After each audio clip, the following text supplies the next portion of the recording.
Hello everyone, I am अक्षत राठौर। आज से हम लोग करेंगे करंट अफेयर। ये है मंथली करंट अफेयर जिसमें हम लोग देखेंगे सितंबर से लेकर अक्टूबर तक के करंट अफेयर। 2 महीने के करंट अफेयर है। ये बुक है हमारी घटना चक्र, इसका मंथली करंट अफेयर है, वो देखेंगे। ये मेनली इंग्लिश का प्रिंट है, इसमें हम लोग हिंदी में कवर भी करेंगे। चलिए शुरू करते हैं। क्या क्या टॉपिक्स देखने हैं इसमें। पहला टॉपिक है नोबेल प्राइज़, जिसमें सारे physics chemistry Nobel prize 6 categories में मिलता है। एक फिजिक्स में, केमिस्ट्री में, बायोलॉजी यानी मेडिसिन में, फिर पीस में और लास्ट इकोनॉमी में। ओके, एक बचा हुआ लिटरेचर, यानी 6 फील्ड हो गई। First physics, second chemistry, third medicine, fourth peace, fifth economy and six literature.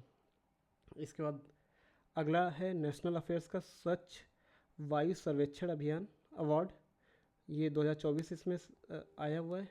उसके बाद एक बिल आया हुआ है वक्फ बोर्ड का, वो देखेंगे। फिर इसके बाद हेमा कमेटी रिपोर्ट आई है, ये केरला की है, जो कि सेक्सुअल वायलेंस पे है।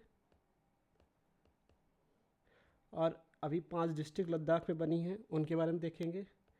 फिर लद्दाख 6 शेड्यूल क्या होता है, ये पॉलिटी का पार्ट है। उसमें 6 शेड्यूल की डिमांड की जा रही है। लद्दाख में 5 न्यू डिस्ट्रिक्ट भी बनी है। इसके बाद एक अपना प्रोग्राम था जल जीवन मिशन, वो पूरा अपने 5 ईयर पूरे कर लिए। ये इम्पोर्टेंट हो जाता है जल जीवन मिशन, इससे क्वेश्चन आने के चांसेस हैं जल जीवन मिशन से। इसके बाद एक स्कीम चलाई गई लखपति दीदी, उसके बारे में हम लोग देखेंगे। फिर इसके बाद एक स्कीम है हर घर तिरंगा, इसके बारे में देखेंगे। हर घर तिरंगा, हर घर खादी, ये KYC यानी खादी विलेज प्रोग्राम के अंदर में आती है। फिर इसके बाद NIRF रैंकिंग के बारे में देखेंगे, इसमें क्या क्या चीज़ें आई हैं, इसमें किस यूनिवर्सिटी को कौन सी रैंकिंग मिली है, ये देखा जाएगा। फिर है state of health care in rural India, कैसा इंफ्रास्ट्रक्चर है, कैसे कौन आगे है कौन पीछे है, इसमें रैंकिंग और गवर्नमेंट इनिशिएटिव भी देखेंगे। इसके भी ये इम्पोर्टेंट भी है, इसकी स्कीम्स आने के चांसेस ज़्यादा है। और फिर स्वच्छ भारत मिशन ने 10 ईयर कंप्लीट किए, अपने 10 ईयर कंप्लीट किए, इसके बारे में देखेंगे। ये 2014 में लॉन्च किया गया था 2 अक्टूबर को, इसके बारे में देखेंगे। फिर इसके बाद स्वच्छता ही सेवा कैंपेन चल रहा है जो अभी, उसके बारे में देखेंगे। फिर प्रॉम्प्ट ड्रिफ्ट एंड जल विद्युत DPR, ये एक पोर्टल बना है, इसके बारे में देखेंगे क्या क्या है। फिर 8th धम्मा कॉन्फ्रेंस हुई है, धम्मा जो आपकी कॉन्फ्रेंस है, ये बुद्धिस्ट के लिए होती है, इसके बारे में देखेंगे। वन नेशन वन लोकेशन, ये एक GIS जियोग्राफिकल आइडेंटिफिकेशन पे प्रोडक्ट है, बेस है कि हर नेशन की एक लोकेशन होनी चाहिए। इसके बाद टॉप 10 कोल माइंस आई, उनके बारे में देखेंगे। फिर कौन सी वर्ड की हैं, ठीक है। मिशन मौसम देखेंगे। फिर स्कीम्स है समृद्धि प्रोग्राम देखेंगे। फिर सेमिकॉन इंडिया 2014, फिर PM आशा स्कीम के बारे में देखेंगे। फिर सुभद्रा जो लार्जेस्ट वुमेन सेंट्रिक स्कीम है सुभद्रा, उसके बारे में देखेंगे। फिर USA ने एक प्रोग्राम किया है सेमीकंडक्टर पे। सेमीकंडक्टर ये इम्पोर्टेंट है, या तो UPPCS RO या BPSC में एक क्वेश्चन इससे पक्का आएगा। सेमीकंडक्टर्स से एक क्वेश्चन आपका आएगा, यहाँ से जल जीवन मिशन से पक्का है, और एक आपका हेल्थ स्कीम से। 3 पक्के क्वेश्चन लग रहे हैं मुझे, इम्पॉर्टेंट है। फिर इसके बाद रीसेट प्रोग्राम चालू हुआ है एक, इसमें देखा जाएगा क्या क्या है। फिर उसके बाद ये 12th इंडस्ट्रियल नोट्स सिटी बनाए NICDP के अंदर। जो NICDP है ये एक इंफ्रास्ट्रक्चर प्रोग्राम होगा, जिसमें गतिशक्ति मिशन और विकसित भारत, ये इंफ्रास्ट्रक्चर प्रोडक्ट है। इसमें आपके जितना भी लॉजिस्टिक वगैरह का काम देखा जाएगा। फिर इसके बाद देखते हैं स्वनिधि स्कीम, ठीक है।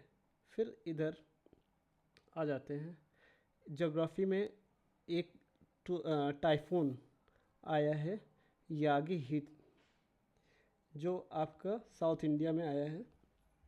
कौन सा टाइफून? साइक्लोन्स होते हैं, उनके बारे में देखेंगे इसमें।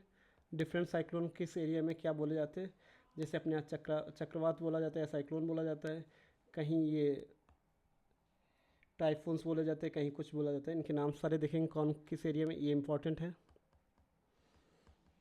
ठीक है। फिर Indian Maldives defence cooperation dialogue हुआ है, वो देखेंगे। फिर ब्रिक्स की मीटिंग हुई है एम्प्लॉयमेंट वर्किंग ग्रुप की, ये इसका क्वेश्चंस इंपॉर्टेंट हो जाते हैं सबमिट के, ये इंपॉर्टेंट है क्योंकि ब्रिक्स में इंडिया मेन है। फिर इसके बाद पीएम की विजिट हुई बुरनई, लोकेशन के हिसाब से इंपॉर्टेंट हो जाता है बुरनई। फिर इंडस एक्स समिट देखेंगे। फिर यूक्रेन की विजिट, यूक्रेन हॉट टॉपिक है क्योंकि इसकी लोकेशंस पूछे जाते हैं, रशिया यूक्रेन वॉर की वजह से ये काफ़ी न्यूज़ में रहता है। और यूक्रेन पे यूपीएससी ने क्वेश्चन दो बार पूछ चुके लास्ट, ये स्टेट के लिए भी इम्पोर्टेंट है, ठीक है। फिर इसके बाद पोलैंड की लोकेशन देखनी पड़ेगी। फिर सिंगापुर, सिंगापुर आते ही हमारे लिए साउथ चाइना सी इम्पोर्टेंट हो जाता है, उसकी लोकेशन देखनी पड़ेगी, और यहाँ पे एक मीटिंग हो रही है उसके लिए। फिर इंडिया और ये क्लीन रिवर इनिशिएटिव चालू किया गया, ये बड़ा इम्पोर्टेंट है। क्लीन रिवर की हमारी जो नमामि गंगे प्रोग्राम है उसी से रिलेटेड डेनमार्क से एक कोलब्रेशन किया गया है कि कैसे नदियों को साफ़ और अच्छा कैसे और किया जा सकता है। फिर जकार्ता ने एक होस्ट किए AITIGA जॉइंट कॉन्फ्रेंस, इसको देखना है। फिर ये ग्लोबल समिट है, इसमें एक इंडिया प्रोग्राम चला रही है आरोग्य मैत्री का, इसके बारे में देखेंगे इस न्यूज़ में। फिर इंडिया एंड वियतनाम पार्टनर जो हो रहे हैं मेरी टाइम हेरिटेज कॉम्प्लेक्स, ये लोथल में बन रहा है। कहाँ पे? लोथल में मेरी टाइम हेरिटेज कॉम्प्लेक्स, ये मोस्ट इम्पॉर्टेंट है, ये भी आने के चांसेस बहुत ज़्यादा हैं। फिर इसके बाद इकोनॉमिक्स के क्वेश्चंस देखते हैं। इकोनॉमिक्स में क्या क्या आने के चांसेस ज़्यादा हैं। यहाँ पे स्कीम है NPS वत्सल्य, इसके लिए पूछने के चांसेस हैं क्योंकि न्यू पेंशन सिस्टम में आया हुआ है। फिर इसके बाद हॉर्टिकल्चर की एक रिपोर्ट आई है, एक एग्रीकल्चर क्रॉप्स की रिपोर्ट आई है, ये इंपॉर्टेंट्स हैं। फिर एनुअल रिपोर्ट आई है PLFS की। फिर UPI सर्किल एक प्रोग्राम आया है। फिर अर्बन अनएम्प्लॉयमेंट रेट जो डिक्लाइन हुआ 6.6%, ये आपके मेंस के लिए काफ़ी इम्पोर्टेंट है।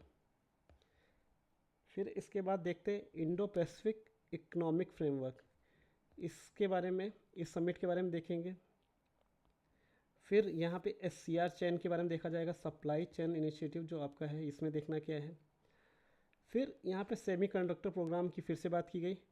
सेमीकंडक्टर आपके लिए बहुत इंपॉर्टेंट है, इस बार मुझे लग रहा है क्वेश्चन आएगा। इंडिया का मिशन भी है सेमीकंडक्टर मिशन, इसको अच्छे से कंप्लीट देखा जाएगा इसमें।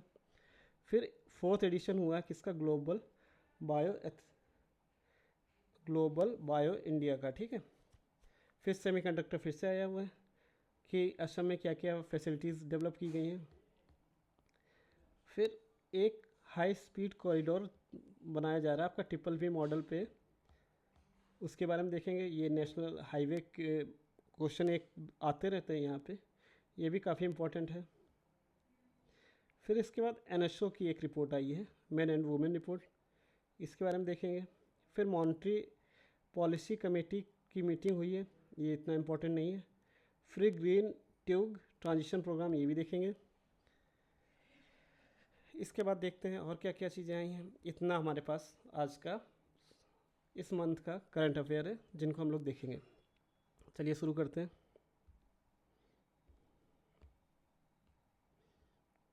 ठीक है,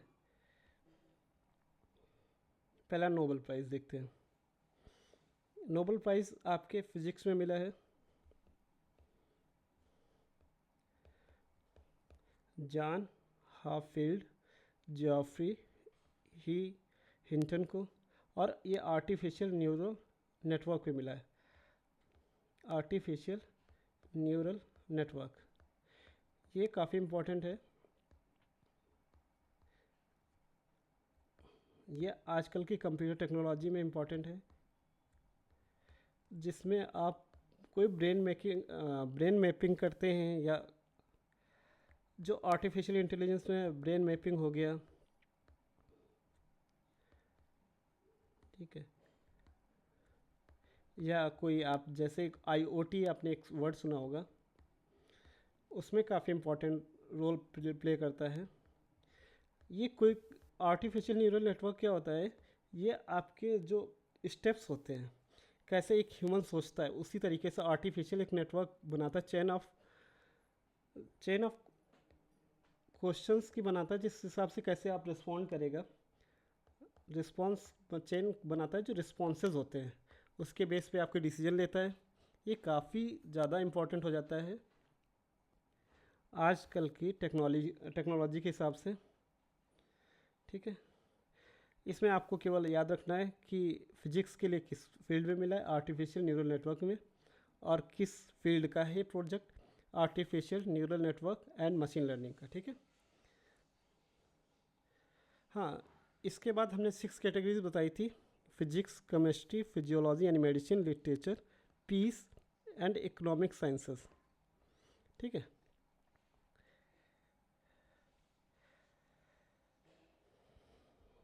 ठीक है, अगला देखते हैं केमिस्ट्री में किसको मिला है।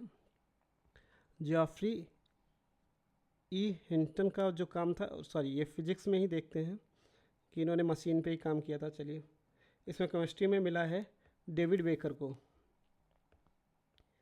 डेविड बेकर ने काम किया है, डेविड बेकर ने किस पे काम किया है, ये मिला है computation protein design, computational protein design.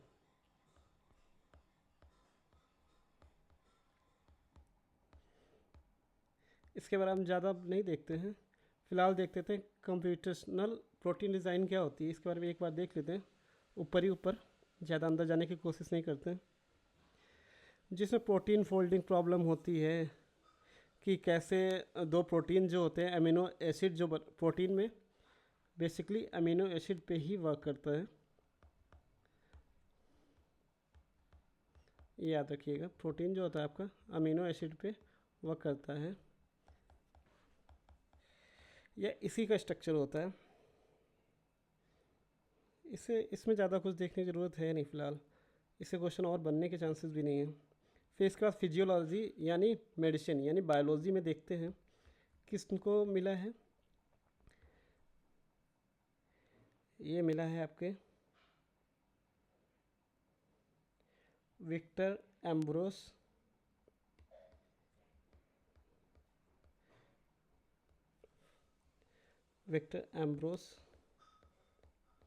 And Gary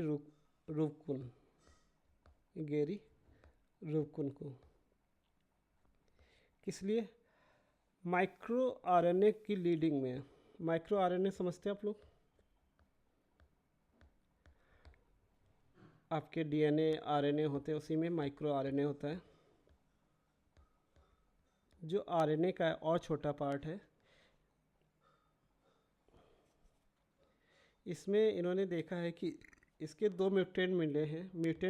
एक लिन 14, आपसे अगर पूछा जाए लिन 14 या लेट 7 किसके पार्ट हैं, तो इतना याद रखना, ये माइक्रो आरएनए के पार्ट है, यानी आरएनए के ही पार्ट है, जो आपके जो मैसेज कैरी करने में मैसेंजर का काम करते हैं। बस इतना याद रखिएगा, इससे ज़्यादा आपसे क्वेश्चन नहीं पूछा जाएगा, ठीक है। इसके बाद लिटरेचर में देखते हैं किसको मिला है।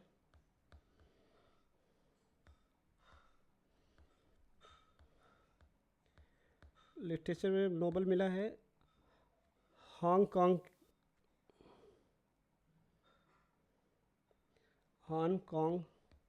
जो कि साउथ कोरियन आपके राइटर हैं। और किस लिए मिला है? इन्होंने लिखा intense poetic prose that confront historical traumas and expose the fragility of human life. Hong Kong ने जो वुमेंस ने वहाँ पे टॉर्चर झेला है, जो हिस्टोरिकल ट्रॉमा हुआ है नागासाकी, और उसकी बात की गई है शायद। हाँ, नागासाकी और हिरोशिमा पे जो बम ब्लास्ट हुआ था उस पर बुक लिखी गई है, न्यूक्लियर जो बॉम्ब हुआ था। और इनका काम ये चाहते हैं, ये इसलिए मिला, ये चाहते हैं कि जो इस बुक से ये लोग उसके खिलाफ जाना चाहते हैं जो हिरोशिमा एंड नागासाकी में 1945 में जो ब्लास्ट हुए थे, उसके जो कॉम्प्लिकेशन हुए हैं बाद में, उन सबको दिखाते हुए इस चीज़ से कहते हैं कि आगे बढ़ने की कोशिश की जाए। इस बुक में ये लिखा हुआ है। अगला नोबेल पुरस्कार मिला है इकोनॉमिक फील्ड में। ये इकोनॉमिक साइंस में मिला हुआ पहला 1968 के बाद पहली बार इकोनॉमिक साइंस में मिला है। उससे पहले इकोनॉमी में मिलता था। इसमें क्या किया गया है कि अवार्ड किसको मिला है? Daron Acemoglu, Simon Johnson and James A Robinson को। कौन कौन है? डैरोन एकिमोग्लू, साइमन जॉनसन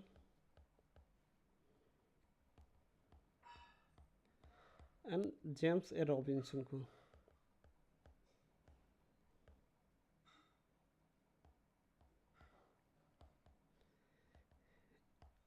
इन्होंने किस चीज़ पे बात की गई? इन्होंने बात की circumstances under which political institution और form and change has 3 component. इन्होंने बात की है, इन्होंने जो पॉलिटिकल सिचुएशन होती है कि कैसे इकोनॉमिक फॉल होती है किसी भी डिक्टेटरशिप, यानी कैसे आपका कोई भी राज्य इकोनॉमी को कैसे बढ़ाता है या घटाता है, इस तरीके इस पे बात की गई है। यानी काफ़ी अच्छा प्रोजेक्ट है, यानी काफ़ी अच्छी बात की गई है इसमें। Economics origin of dictatorship and democracy. अच्छा है, चलिए अगला देखते हैं। अगला है हमारा स्वच्छ वायु सर्वेक्षण अवार्ड। इसमें ये international day of clean air for blue skies, स्वच्छ वायु दिवस को पहले तो देख लीजिए हम लोग। स्वच्छ वायु दिवस इन्होंने इंडिया ने बनाना शुरू किया है किस दिन को? ये इम्पोर्टेंट है, शायद क्वेश्चन पूछ सकता है। स्वच्छ वायु दिवस किस दिन मनाया जाता है? सितंबर 7 को। ठीक है, कब? सितंबर 7 को। तो ये आपको कौन रिलीज़ करता है? स्वच्छ वायु सर्वेक्षण अवार्ड किसने दिया है? स्वच्छ वायु सर्वेक्षण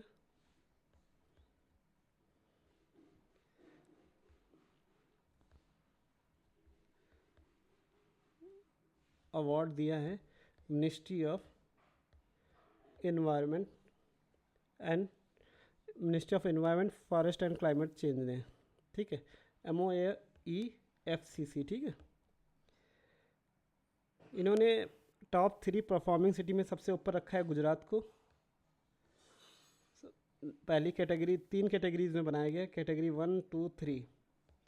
इसमें सिटीज़ को अवार्ड दिया गया। कैटेगरी 1 में है, पहले पे है सूरत गुजरात। सेकंड पे है जबलपुर। थर्ड है आगरा।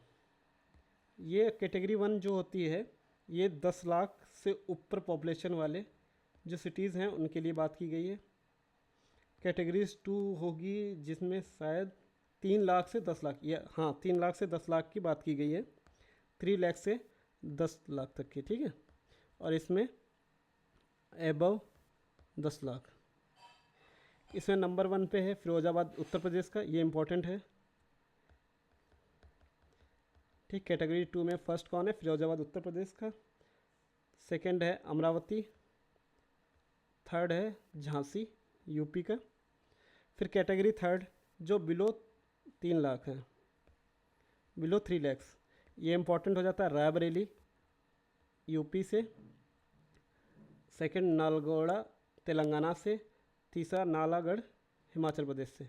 यहाँ पे कैटेगरी 2 एंड 3 में यूपी के हैं, वो इम्पोर्टेंट हो जाते हैं।